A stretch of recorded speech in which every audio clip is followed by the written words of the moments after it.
안녕하세요. 오늘도 설교의 시간 함께해서 감사합니다. 오늘 에스겔서 34장입니다. 내용을 함께 살펴보도록 하겠습니다. 크게 세 단락으로 나눠져 있죠. 첫 번째 단락은 자기만 먹는 이스라엘 목자들을 비판하시는 내용이 나와 있습니다. 이들은 어떤 존재였어요? 양을 돌보지 않고 유익만 챙겨가던 목자들이었다라고 표현하고 계십니다. 이건 목자와 양 사이에는 상호적인 관계가 형성되어 있죠. 목자는 양을 돌봐요. 좋은 곳으로 먹이고, 그렇죠? 깨끗한 물로 공급하고, 양떼들은 혼자 그것들을 발견할 수 없는데 목자가 데리고 다니면서 일로 와, 여기 좋은 풀이 있어, 여기 이제 깨끗한 물이 있어, 마셔, 먹어, 쉬어, 어디서 뭐 지금 짐승들이, 악한 짐승들이 몰려면 물리치고 이렇게 돌봐줘요. 그리고 양으로부터 기본적으로는 털을 얻고 또 나중에 고기를 얻고 이렇게 하는 게 목자와 양의 관계잖아요. 근데 이 목자는 어떻게 한다는 거예요? 꼴을 주지도 않고 물을 줄부지지도 않고 짐승으로 지켜주지도 않고 이들을 쉬게 하지도 않고 각자 도생하게 해놓고는 가서 이제 털만 깎아가고 뭐 고기만 뜯어가고 막 이런 목자라는 거예요. 그러니까 이건 목자가 아니라 착취자의 모습으로 등장하고 있는 거죠. 그래서 이런 자들이 목자랍시고 있기 때문에 참 목자이신 하나님이 어떤 분이신지 이들 가운데 전달되지가 않는 거죠. 이 양들이 하나님의 그림을 왜곡하여서 알게 되는 거예요. 이 거짓 목자들 때문에. 이 악한 유다, 이런 무능하고 악하고 직업적으로 했었던 그 당시에 종교 지도자들 그리고 정치 지도자들 때문에 하나님의 온전한 뜻이 이들 가운데 전달되지 못하고 하나님 왜곡되었던 이제까지의 문제에 대해서 말씀하시는 거죠. 그들의 문제를 이런 악한 목자의 모습으로 설명하고 계십니다. 그래서 하나님께서 이제 어떻게 하시겠다는 거예요? 하나님께서 그들을 통해서 이스라엘을 돌보려고 하시는데도 그들이 계속 악하고 교만해서 이렇게 가짜 목자 노릇을 해놓으니까 하나님께서 안 되겠다, 내가 친히 너희의 목자가 되겠다 라고 말씀하시죠. 그렇죠? 그래서 하나님께서 내가 너희의 목자가 될 거야. 내가 목자가 돼서 어떻게 하신다고 하세요? 푸른 들판에서 좋은 꼴을 먹으며 평화롭게 누워있게 하겠다라고 얘기하세요. 푸른 들판에서 좋은 꼴을 먹으며 평화롭게 누워있게. 시편 23편의 풍경 같은. 그렇죠? 하나님께서 우리를 쫙 인도를 해주셔서 우리가 하나님을 잘만 따라가면 거기에 맑은 물이 있고 푸른 불판이 있고 불새에 서서 좋은 꼴, 내가 맛있는 걸로 먹고 편안하게 쉬는 그런 삶을, 그런 마음을 우리 가운데, 그런 공동체를 너희 가운데 허락해 주겠다라고 만들어 주겠다고 말씀하시는 거죠. 두 번째는 뭘 해준다고 하세요? 상한 자를 치유하고 병든 자를 강하게, 잃어버린 자를 찾고 쫓긴 자를 돌아오게. 두 개 연결되는 거죠. 이렇게 하나님께서 푸른 초장으로 인도해 가시는데 어떤 양들도 있을 수 있어요. 힘든 양, 상한 양, 병든 양이 있을 수 있죠. 그럼 하나님께 어떻게 하신다는 거예요? 다시 한번 치유하시고 강하게 하셔서 하나님을 따라갈 수 있도록 은혜 주고 돌보실 거라는 거예요. 그렇죠? 그리고 어떤 양도 있어요? 쫓긴 양. 자기 가운데 어떤 특별한 상황. 자기 뒤쪽에 있었는데 갑자기 뭐 이리가 보인 것 같아. 그래서 막 그거 도망가느라고 양떼를 놓친. 이게 쫓긴 양. 잃어버린 양. 그래서 이제는 내가 지금 내 양떼 무리를 잘 따라갔어야 되는데 내가 딴 데 신경 쓰다가 무리를 잃어버린 양. 이런 양들을 하나님께서 또 찾으셔서 회복하신다. 그래서 그들이 모두 다 푸른 들판에 갈 수 있도록. 이렇게 하시는데 자기가 병들고 일어서 이게 무지하고 어리석어서 무지하고 무능해서 이것을 못 간 사람들을 돌봐서 가르치시고 힘주셔서 가게 하신다. 이 은혜에 대해서 얘기하시는 두 번째. 세 번째 뭐 하신다는 거예요? 여기서 이제는 가라지와 같은 자들을 뽑으시겠다고 얘기하시죠. 어떤 양도 있다는 거예요? 나쁜 양이 있죠. 좋은 꼴을 밟고 물을 더럽히고 푸른 초장으로 데려갔더니 막 좋은 꼴을 밟아. 남들 못 먹게. 그리고 막 물을 더럽혀. 남들 못 먹게. 그리고 다른 양을 막 밀쳐. 넘어뜨려. 그리고 무리를 흩어지게 만들어. 공동체를 깨, 하나님의 일을 방해. 이런 양들을 하나님께서 속간해서 심판하신다라고 하죠. 하나님의 은혜를 멸시하고, 그렇죠? 하나님의 은혜를 멸시하고, 그리고 이 공동체 하나됨을 깨고, 다른 사람을 실족하게 하고, 이런 자를 하나님께서 너희는 나약함의 문제가 아니라 악함의 문제구나 하고 하나님께서 따로 심판하신다. 그래서 공동체를 정결케 하신다라는 거죠. 그렇게 하신다고 얘기를 하세요. 이건 이제 어디서의 풍경이에요? 이게 이제 유다의 예루살렘 멸망 전의 유다의 모습이라면 여기는 바벨론 포로에 있을 때 모습이죠. 이때는 나라도 없고, 그렇죠? 한 명 한 명이 진짜 혼자 이렇게 바벨론에서 노출되어 있잖아요. 근데 하나님께서 성령님께서 친히 그들 가운데 목자가 되셔서 다 돌봐주시겠다는 거예요. 날 잘 따라오기만 하라는 거예요. 이 포로 기간에 잘 따라오기만 하면 너희 각자가 푸른 초장의 삶을 살게 될 거라는 거예요.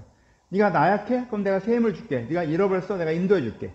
내가 그렇게 해줄 거야 라고 말씀합니다. 하나님에게 직접 집중하는 것, 성령님께 직접 집중하는 거에 대해서 이야기해 주겠죠. 대신 뭐만 하지만 하나님의 은혜를 멸시하고 공동체를 훼손하고 타인을 상처 주고 이런 거 하지 마.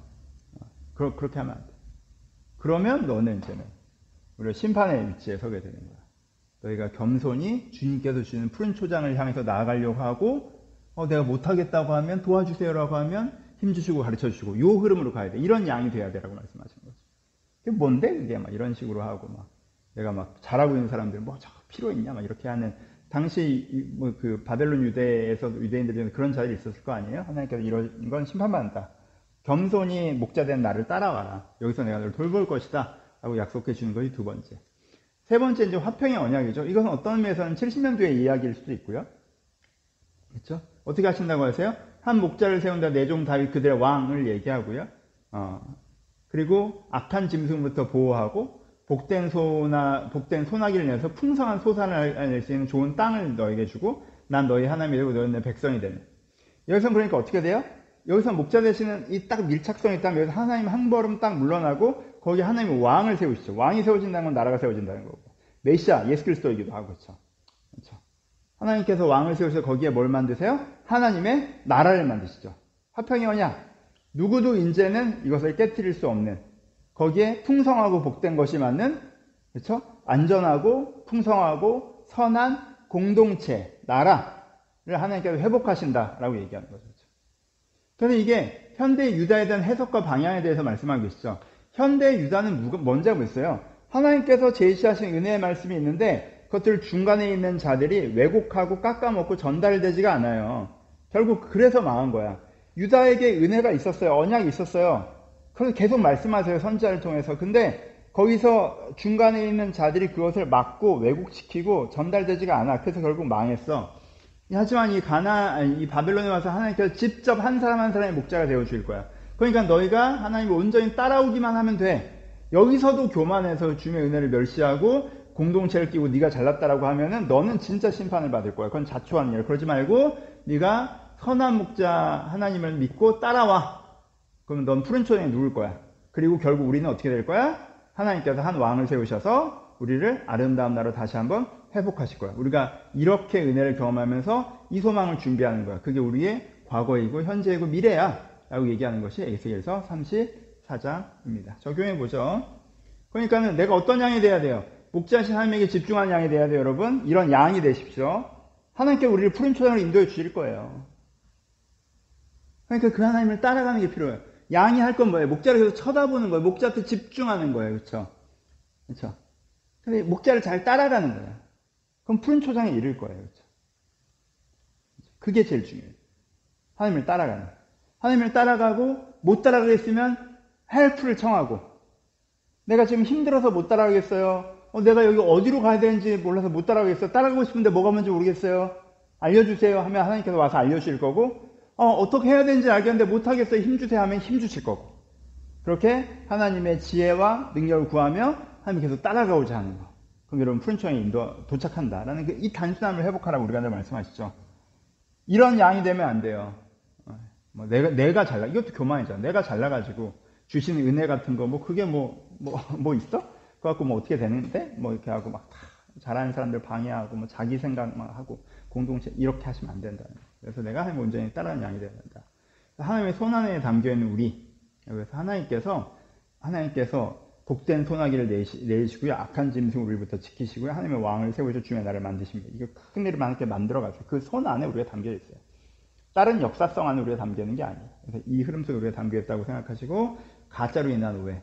이 가짜 목자들 우리를 방치했기 때문에 생겨난 오해들. 그러니까 내가 기독교 경험해봤는데 이런 그지 같은 목자들 보면 별거 없던데 틀린 것 같은데 잘못됐는데 아닌 것 같은데 이렇게 잘못된 신앙생활에서 했던 경험치가 여러분들의 진리가 되지 않고 우리가 하나님의 손에 담겨있다는 걸 믿음으로 경험해나가는 게 필요하다라는 부분들도 묵상해 보셨으면 좋겠어요. 근데 제일 중요한 건 양. 내가 좋은 양이 되야겠다. 좋은 양. 이런 나쁜 양 말고 내가 좋은 양. 약한 양 괜찮아. 나쁜 양 되지 말고 약하면 괜찮아. 하지만 여기서 은혜 받고 좋은 양. 목자신 하나님을 따라가는 그 은혜를 여러분 묵상하시면서 주여 내 주 온전히 따르겠사오니 나를 푸른 초장으로 인도하소서. 나는 은혜의 고백. 하나님께 분명히 나의 목자심을 신뢰합니다. 신뢰의 고백이 오늘도 우리 가운데 있었으면 좋겠습니다. 감사합니다.